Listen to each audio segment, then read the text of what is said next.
નમસ્કાર મિત્રો, સ્વાગત છે તમારું અમારી ચેનલ નેવિકા સ્ટોરી પર એક નવા વિડીયોમાં। ચૈત્ર નવરાત્રિના કોઈપણ દિવસે જો તમે 3 લવિંગ આ જગ્યા ઉપર ફેંકી દેશો તો લક્ષ્મી માતાની કૃપાથી તમારા જીવનની બધી જ ગરીબી તેમજ સંકટ દૂર થઈ જશે, તેમજ તમારી સમસ્ત મનોકામના પૂર્ણ થઈ જશે।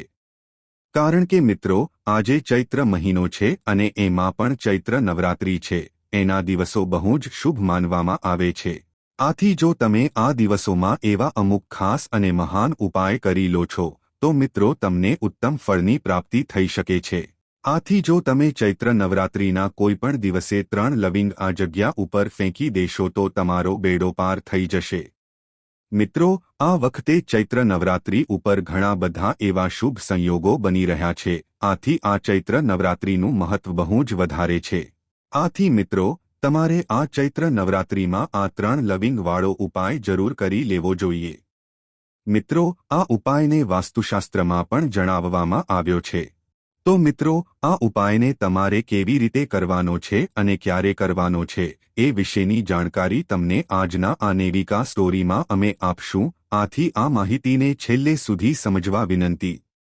તો મિત્રો, નેવિકા સ્ટોરીમાં આગળ વધતા પહેલા જો તમે ઈચ્છતા હોવ કે લક્ષ્મી માતાની કૃપા તમારી ઉપર સદા બની રહે તો આ માહિતીને લાઇક કરી અને કમેન્ટમાં જય માં દુર્ગા લક્ષ્મી લખી દેજો। મિત્રો, આ ચૈત્ર નવરાત્રિના દિવસો એટલા બધા શુભ અને પાવન હોય છે કે તમારી વર્ષો જૂની કોઈ મનોકામના હોય કે જે પૂર્ણ ન થતી હોય તો મિત્રો તમારે આ ચૈત્ર નવરાત્રિમાં અમુક એવા ખાસ ઉપાય તમે કરો છો તો એ તમારી મનોકામના અવશ્ય પૂર્ણ થઈ શકે છે। મિત્રો, આ ઉપાય છે એ બહુ જ શુભ માનવામાં આવે છે અને ઘણા બધા લોકોએ ઉપાયને કરેલો પણ છે। આથી તમારે ચૈત્ર નવરાત્રિમાં ઉપાય અવશ્ય કરવો જોઈએ। આપણા શાસ્ત્રોમાં એવું માનવામાં આવે છે કે જો તમે ચૈત્ર નવરાત્રિમાં આ એક ખાસ ઉપાય કરો છો તો તમને બધા જ દેવી દેવતાઓની કૃપા પ્રાપ્ત થાય છે કે જેનાથી તમારા ઘરમાં જો દોષ જેવા કે વાસ્તુદોષ, શનિદોષ, મંગળદોષ, ગ્રહદોષ અથવા બંધન દોષથી જો તમે હેરાન થતા હોવ તો મિત્રો તમારે આવનારી ચૈત્ર નવરાત્રિમાં આ 3 લવિંગ આ જગ્યા ઉપર અવશ્ય મૂકી દેવા જોઈએ કે જેનાથી તમે સમસ્ત મુશ્કેલીમાંથી બહાર આવી શકો છો। તો મિત્રો, હવે આપણે જાણીએ કે આ ઉપાયને તમારે કેવી રીતે કરવાનો છે। સૌપ્રથમ આ ઉપાય કોણ કરી શકે છે? તો મિત્રો, આ ઉપાય એ વ્યક્તિ કરી શકે છે કે જેને પોતાની વર્ષો જૂની કોઈ મનોકામના હોય અથવા તો એવા કોઈ વ્યક્તિ કે જે પોતાના ઘરમાં સુખ સમૃદ્ધિનો વાસ રાખવા માંગતા હોય તો તે લોકોએ આ ઉપાય અવશ્ય કરવો જોઈએ। જો મિત્રો ઘરની માતાઓ અથવા તો બહેનો હોય કે જે ઘરની સુખ સમૃદ્ધિ વધારવા માંગે છે તો જો ઘરની માતા અથવા બહેન આ ઉપાય કરે છે તો તે સૌથી વધુ શુભ માનવામાં આવે છે। કારણ કે મિત્રો આપણે ઘરની માતા અથવા બહેનને લક્ષ્મીનું સ્વરૂપ માનીએ છીએ। આથી જો ઘરની લક્ષ્મી જ આ ઉપાય કરે છે તો આનું સંપૂર્ણ ફળ આપણને પ્રાપ્ત થઈ શકે છે। જો ઘરની મહિલા ઉપાય કરવા માટે અસમર્થ હોય તો મિત્રો ઘરના કોઈ પણ વ્યક્તિ આ ઉપાયને આરામથી કરી શકે છે। જો તમે ચૈત્ર નવરાત્રિના પ્રથમ દિવસે પણ આ ઉપાય કરો છો તો તમને વિશેષ રૂપથી આ ઉપાયનું ફળ મળી શકે છે। પણ જો તમે આ ચૈત્રના નવરાત્રિના 9 દિવસોમાં કોઈ પણ દિવસે ઉપાય કરો છો તો મિત્રો તમને આ ઉપાયનું ફળ અવશ્ય પ્રાપ્ત થઈ શકે છે। કારણ કે મિત્રો આપણે આ 3 લવિંગનો જે ઉપાય કરવાના છીએ એ લક્ષ્મી માતાને અનુલક્ષીને કરવાના છીએ અને મિત્રો લવિંગ છે એ લક્ષ્મી માતાને બહુ જ પ્રિય હોય છે। જો તમે ચૈત્ર નવરાત્રિમાં ઉપાય કરો છો તો લક્ષ્મી માતા તમારાથી જલ્દી જ પ્રસન્ન થઈ શકે છે। કારણ કે ચૈત્ર નવરાત્રિમાં બધા જ દેવી દેવતા સૌથી વધારે પ્રસન્ન મુદ્રામાં હોય છે। આથી તમે તેને જલ્દી જ પામી શકો છો અને પોતાના ઘરમાં સુખ સમૃદ્ધિ લાવી શકો છો। આવો હવે આપણે જાણીએ કે તમારે આ 3 લવિંગના ઉપાયને કઈ રીતે કરવો જોઈએ અને તમારે આ ઉપાયને કરતી વખતે કઈ વસ્તુનું ધ્યાન રાખવું જોઈએ તેમજ તમારે આ ઉપાય કયા સમયે કરવો જોઈએ। મિત્રો, આ ઉપાય તમારે આવનારી ચૈત્ર નવરાત્રિના કોઈપણ દિવસે સાંજે એટલે કે મિત્રો પ્રદોષકાળમાં કરવાનો છે। જો તમે પ્રદોષકાળમાં એટલે કે સંધ્યાકાળમાં તમે ઉપાય કરો છો તો મિત્રો ઉપાયનું ફળ તમને અવશ્ય પ્રાપ્ત થઈ શકે છે।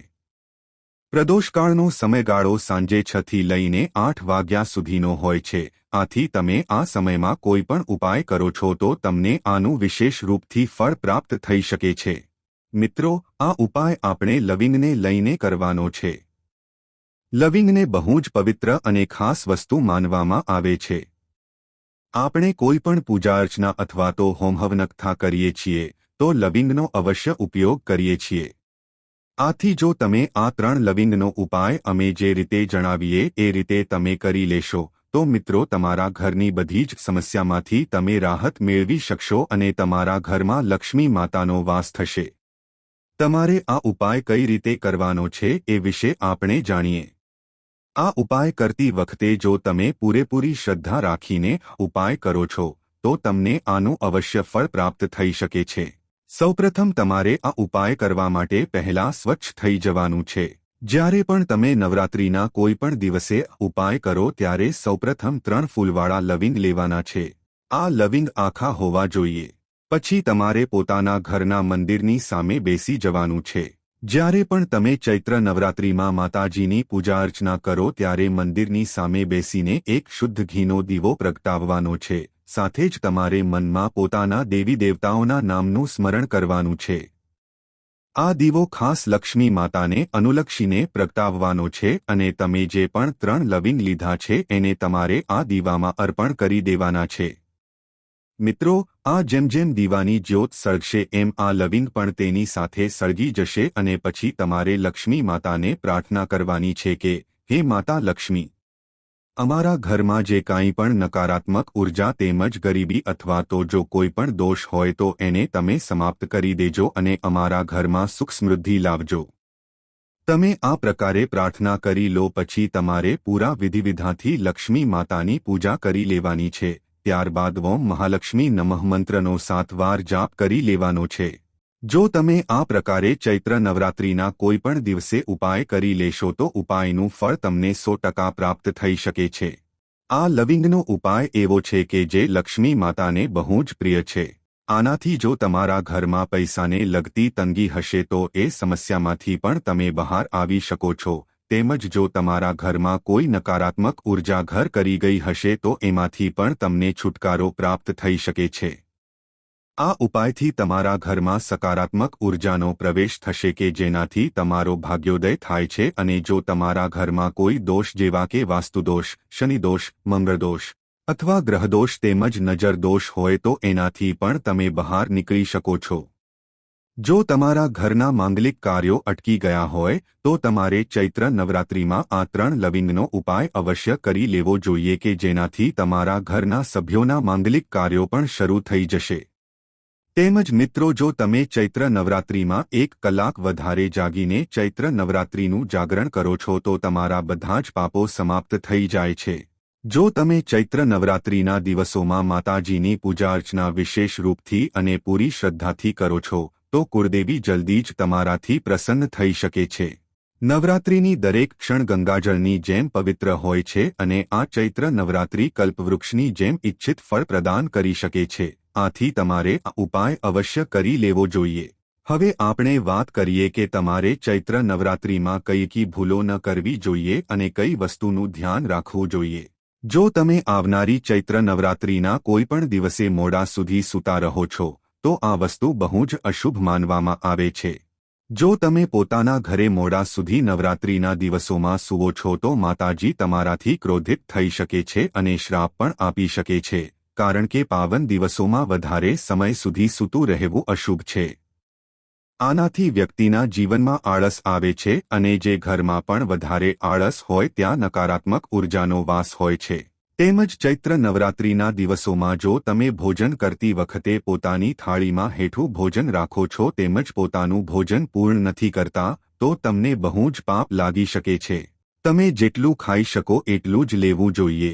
કારણ કે અન્નનો બગાડ કરવો અશુભ છે.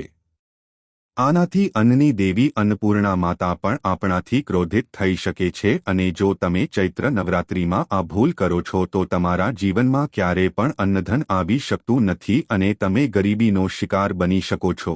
સાથે જ એક મહત્વની ભૂલ વિશે વાત કરીએ કે માતાઓ અથવા બહેનોએ ચૈત્ર નવરાત્રિના કોઈ પણ દિવસે ઘરના બધા જ સભ્યો ભોજન કરી લે ત્યારે રાતના સમયે વધેલા વાસણને તરત જ ધોઈ નાખવા જોઈએ.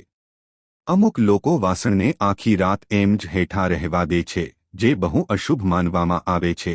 જે કોઈ પણ વ્યક્તિ આ ભૂલ કરે છે તેના ઘરમાં ઘોર ગરીબી આવી શકે છે। આ ઉપરાંત કોઈ પણ દંપતી હોય અથવા પુરુષ કે સ્ત્રી હોય તેમણે ચૈત્ર નવરાત્રિના દિવસોમાં બ્રહ્મચર્યનું પાલન અવશ્ય કરવું જોઈએ। જો તમે બ્રહ્મચર્યનું પાલન નથી કરતા તો માતાજી ક્રોધિત થઈ શકે છે અને ઘણી બધી સમસ્યાનો સામનો કરવો પડી શકે છે।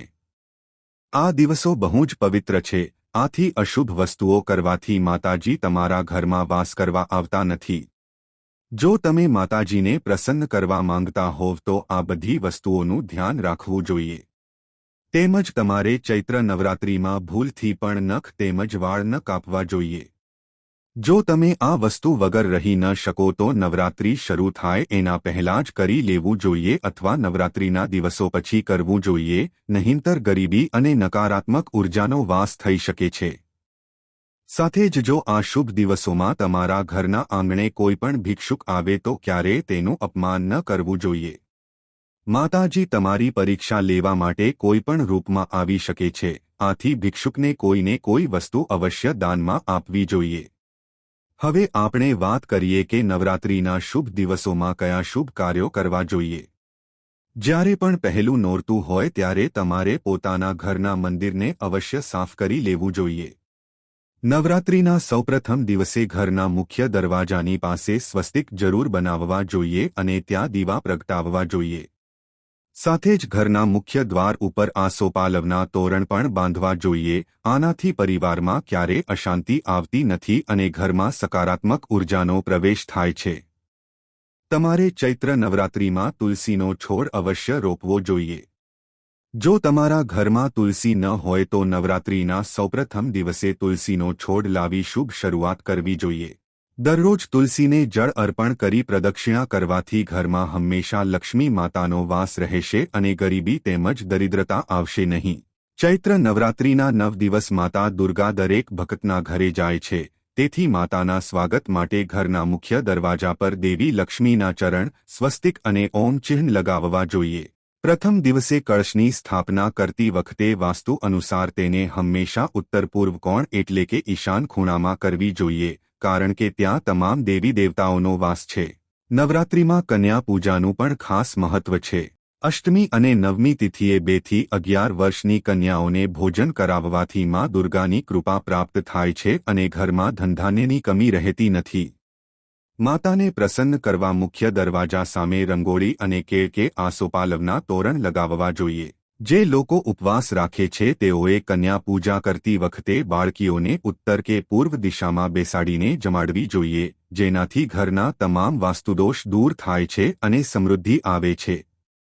તો મિત્રો, આજનો વિડિયો અહીં પૂર્ણ કરીએ છીએ। આજની આ માહિતી તમને કેવી લાગી અને આ વિડિયો કયા શહેરમાંથી સાંભળી રહ્યા છો તે કમેન્ટમાં જરૂર જણાવજો। પસંદ આવી હોય તો લાઇક અને તમારા મિત્રો સાથે શેર કરજો। ચેનલ પર નવા હોય તો ચેનલને સબસ્ક્રાઇબ કરવાનું ભૂલતા નહીં। મળીએ એક નવા વિડિયોમાં, ત્યાર સુધી બધાને જય શ્રી કૃષ્ણ, ધન્યવાદ।